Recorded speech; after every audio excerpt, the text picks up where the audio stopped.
नमस्कार दोस्तों, आप सभी लोगों का स्वागत है हमारा चैनल BFC एवरग्रीन में। तो वीडियो को आगे देखने से पहले लाइक करिए, चैनल पे नए होंगे तो सब्सक्राइब करिएगा, साथ ही में घंटी को ऑल पे सिलेक्ट करके इस वीडियो को आगे शेयर जरूर करिएगा।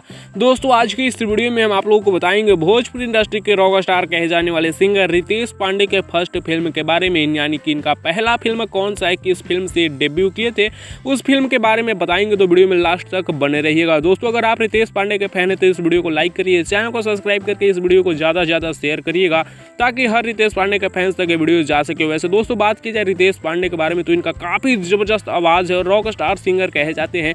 इनका गाना काफ़ी ज़्यादा लोग सुनते हैं और काफ़ी ज़्यादा इनका गाना वायरल होता है। गाना इनका सुपर डुपर हिट होता ही है मार्केट में। और बात की जाए इनके फिल्म के बारे में तो इनके फिल्मों को भी लोग काफ़ी ज़्यादा पसंद करते हैं और देखने के लिए सिनेमा घरों में भीड़ लग जाती है रितेश पांडे के फिल्मों के। वजह से बात किया जाए इनके फर्स्ट फिल्म के बारे में तो रितेश पांडे का पहला फिल्म है बलमा बिहार वाला 2। जी हाँ दोस्तों, बलमा बिहार वाला 2 फिल्म से रितेश पांडे भोजपुरी इंडस्ट्री में एक्टिंग की दुनिया में डेब्यू किए थे। फिलहाल इनका फिल्म ये कोई कितने लोग देखे हैं नीचे कमेंट्स में बताइएगा, और जो नहीं देखे हैं एक बार जरूर देखिएगा, फिल्म काफ़ी ज़बरदस्त है। वैसे दोस्तों, इस वीडियो में इतना ही। वीडियो कैसा लगा नीचे कमेंट्स में बताइएगा। अपडेट पसंद होगा तो लाइक शेयर सब्सक्राइब करिएगा। ऐसी और भोजपुरी की इंटरेस्टिंग वीडियो देखने के लिए आप हमारे चैनल BFC एवरग्रीन पर बने रहिएगा।